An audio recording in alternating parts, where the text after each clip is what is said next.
Chapter 5. The Last of the Spirits. Another phantom was coming towards him. It was tall and silent. Scrooge couldn't see its face or its body because it was wearing long black clothes and a black hood. There was something mysterious about it. When it came near him, Scrooge was very frightened. It didn't speak or move. "Are you the ghost of Christmas yet to come?" he asked. The spirit didn't answer, but its long white hand came out from the black clothes and pointed down. "Are you going to show me things from the future?" Scrooge asked. His legs were trembling a lot, and so he couldn't follow the ghost when it moved away. It stopped and waited for him. He couldn't see its eyes, but he felt that they were looking at him. This ghost was the most frightening of the three. "Ghost of the future," he cried. "I'm very frightened of you.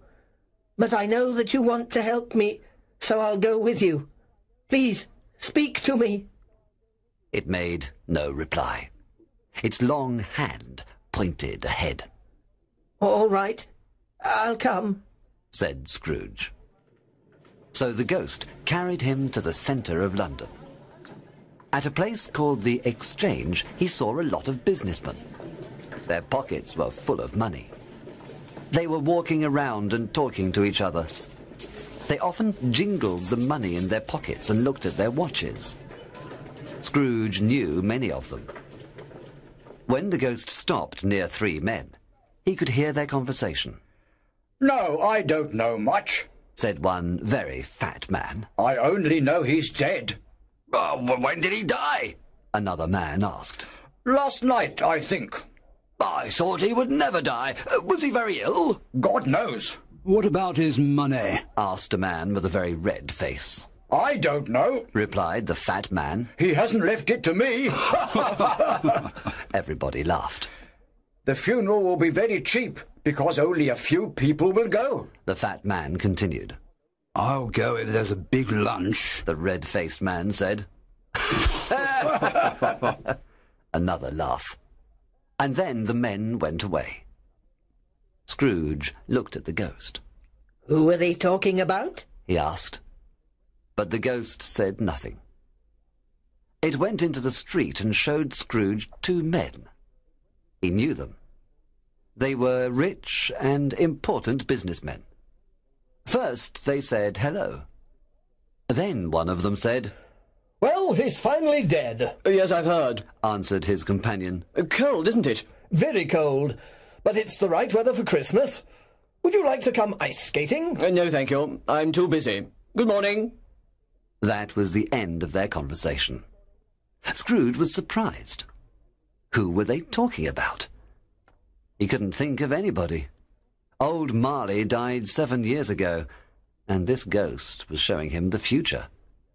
He decided to wait and see. He looked around, but he couldn't see himself anywhere. Wasn't he there in the future?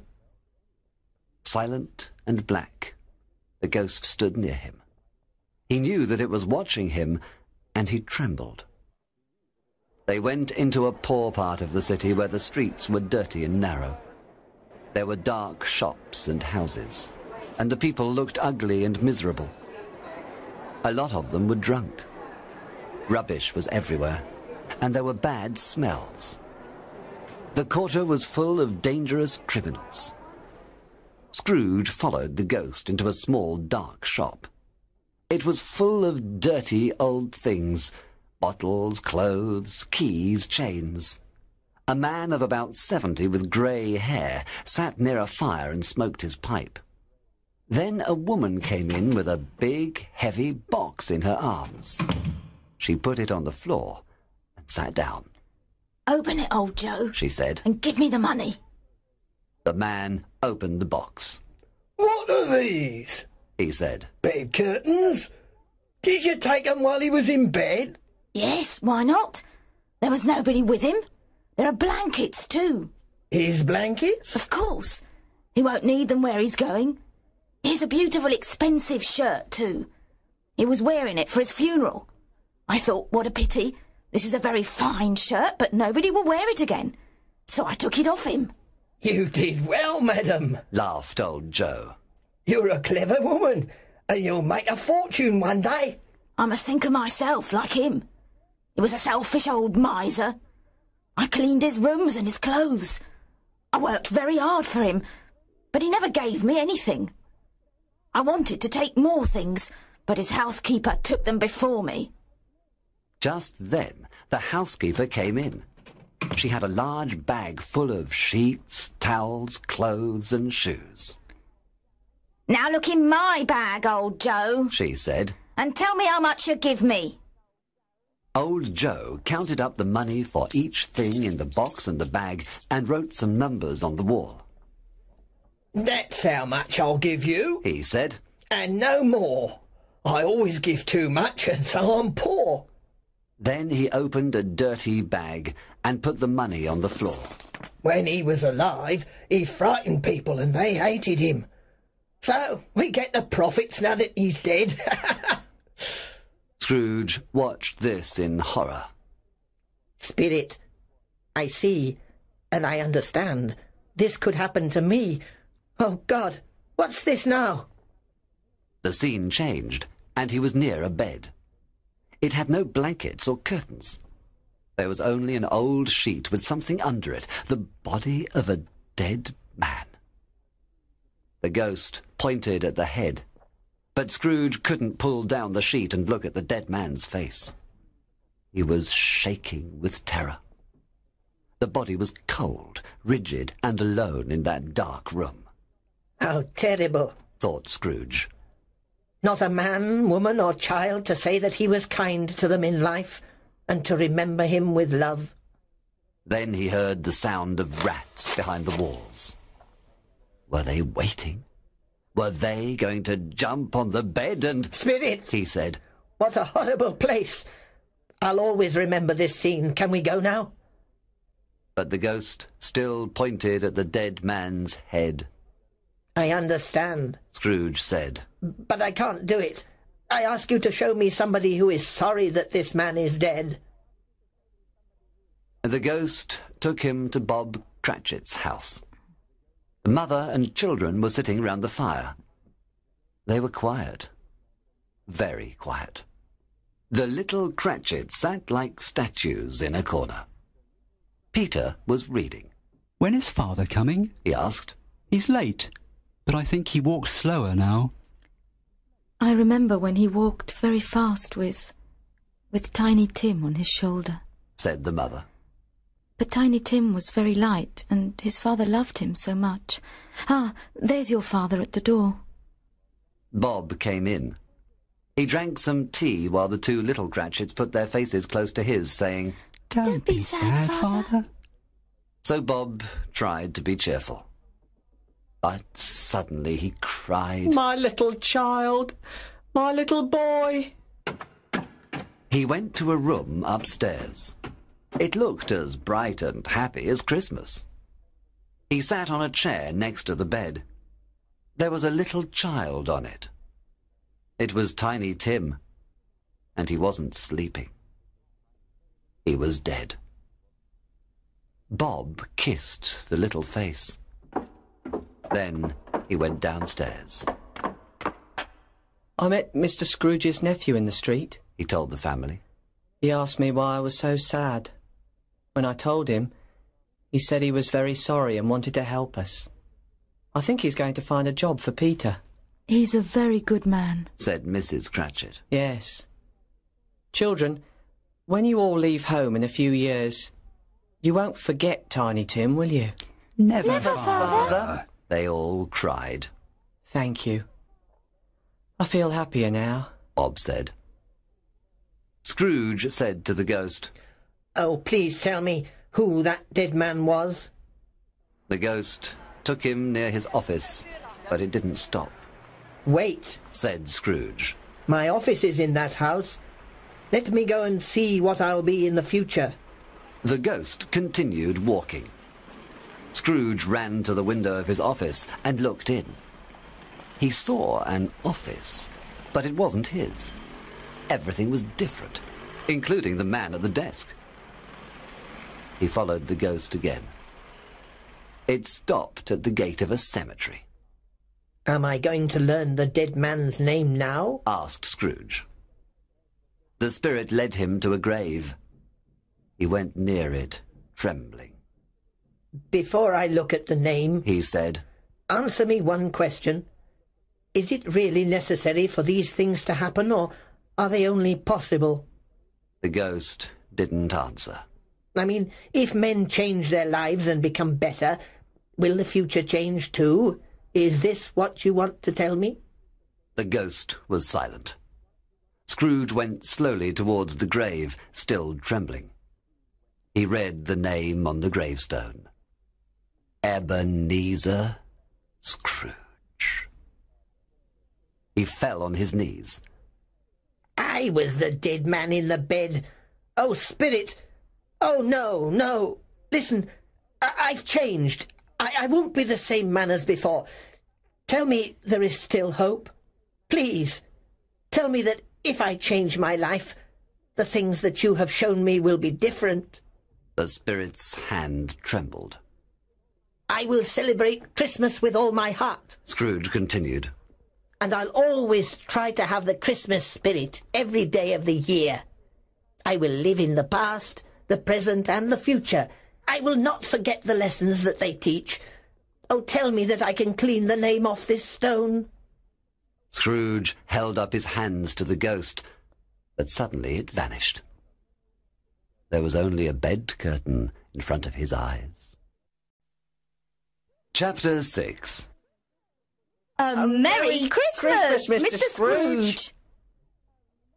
The bed was his, the room was his, and best of all, he still had time to be a better man. He jumped out of bed. I will live with the spirits of the past, present and future in me, he said, on his knees and with tears in his eyes. Thank you, Jacob Marley. God bless Christmas. Then he put on his clothes. My clothes are here. I am here. But the future is not here yet, and I can change it, he said, laughing and crying at the same time. What shall I do first? Oh, I feel as light as a feather. I'm as happy as an angel. A Merry Christmas to everybody. A Happy New Year to all the world. He danced in the sitting room and looked around. There's the door where Jacob Marley came in. There's the place where the ghost of Christmas Present sat. There's the window where I saw the ghosts in the air. It's all right. It's all true. It all happened. And he laughed and laughed. Then the church bells rang. Ding dong, ding dong. It was a glorious sound. He opened the window and put out his head. No fog. It was a bright, sunny day, and the air was cold and sweet. What's today? Scrooge shouted to a boy in the street. Eh? The boy looked very surprised. What's today, my boy? It's Christmas Day. Christmas Day? Scrooge said happily to himself. So the spirits did everything in one night. Hey, boy! Do you know the butcher's shop in the next street? Of course. You're an intelligent boy. Do you know if they've sold that big turkey in the window? You mean the one as big as me? What a nice boy, said Scrooge. Yes, that one. No, it's still there. Is it? Oh, good. Go and buy it for me, will you? Tell them to bring it here. If you come back in 5 minutes, I'll give you ½ a crown. The boy ran as fast as possible to the shop. I'll send it to Bob Cratchit, Scrooge said. He won't know who sent it. And he wrote Bob's address on a piece of paper. When the butcher's man arrived with the enormous turkey, Scrooge told him to call a cab. He paid for the turkey and the cab, and he gave the boy ½ a crown. He was laughing all the time. Then he put on his coat and walked along the street. He looked at all the people with a happy smile. Good morning. Good morning. People said to him, Merry Christmas to you. and Scrooge answered in the same way. Ah, there are the 2 gentlemen who were asking for money in my office yesterday. He said. How do you do, my dear sirs? A Merry Christmas to you. Mr. Scrooge? Asked one of them. Yes, that's my name, and perhaps you don't like me. Please excuse me for yesterday. Listen. Scrooge spoke quietly in the man's ear. Are you serious, Mr. Scrooge? The man was very surprised. Of course. Can you do me that favour? My dear Scrooge, that's very generous. I don't know what to say to thank you. Don't say anything. Come and see me tomorrow. I'll give it to you then, all right? Then Scrooge continued walking. He watched the people. He kissed little children. He played with some dogs. He looked at everything with love, and he felt very happy. In the afternoon, he went to his nephew's house. Everybody was in the dining room. Fred? Said Scrooge at the door. My God, who's that? Cried Fred. It's your Uncle Scrooge. I've come to dinner. Can I come in, Fred? Come in? Of course, Uncle. You're very welcome. Everybody was happy to see Scrooge, and he was happy to see them. They ate a wonderful dinner, and then they played wonderful games and had a wonderful time.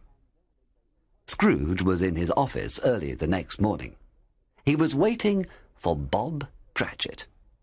Of course, he knew Bob would be late. 9 o'clock, and no Bob. 9:15, no Bob. At 9:20, Bob ran in. He went into his room immediately and started to work fast. Hello. Scrooge said in his old, angry voice. You're late. I'm very sorry, sir. Bob answered. Are you? Come here, Cratchit. It's only once a year, sir. Said poor Bob. It won't happen again. Well, my friend, I hope not. Scrooge said with a big smile. Because I'm going to give you a bigger salary. Bob trembled. He couldn't believe his ears. A Merry Christmas, Bob, said Scrooge. This will be your happiest Christmas.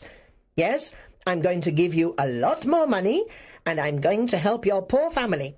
Come on, make a very big fire, and let's have a drink, Bob Cratchit. Scrooge gave Bob more money, helped his family, and did much more. Tiny Tim did not die, and Scrooge was a second father to him. He became a good friend, a good manager, and a good man. A few people laughed at him, of course, but he knew that some people always laugh at anything new, strange, and good. He often laughed now, and that was the most important thing to him. He didn't see the spirits again, and he celebrated every Christmas with all his heart. And, like Tiny Tim, he said, God bless everyone.